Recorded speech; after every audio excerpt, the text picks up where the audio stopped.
اور اب بات کرتے ہیں گیس لوڈ شیڈنگ کے حوالے سے تو بھیرا میں خواتین کا کچن میں جانا مشکل ہو گیا ہے۔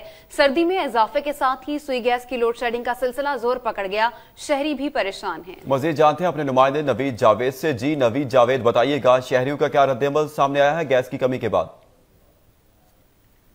سردی میں اضافے کے ساتھ ہی محکمہ سوئی گیس کی جانب سے تحصیل بھیرا میں صبح شام گیس کی لوڈ شیڈنگ اور پریشر کم کرنا معمول بن گیا ہے، جس کی وجہ سے نظام زندگی معطل ہو کر رہ گئی ہے۔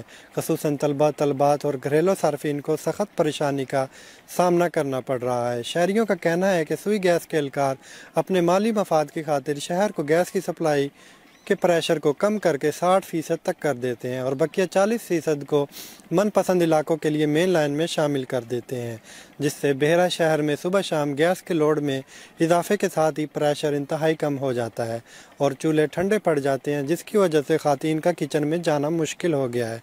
اس شدید سردی میں رات کے وقت ہیٹر کا استعمال بھی بند ہو کر رہ گیا ہے۔ موسم میں تبدیلی کے ساتھ کھانے کے اوقات میں گیس کی بندش معمول بن گئی ہے، جس کی وجہ سے ہوٹلوں اور تندوروں پر رش بڑھ گیا ہے۔ شہریوں نے چیئرمین سعید نادرن گیس پائپ لائن اور اعلیٰ حکام سے مطالبہ کیا ہے کہ وہ گیس پریشر کم کرنے۔ نوید جاوید، آپ ہمیں اپڈیٹ کر رہے تھے، شکریہ آپ کا۔ اور ابھی آپ کو بتائیں کہ کراچی میں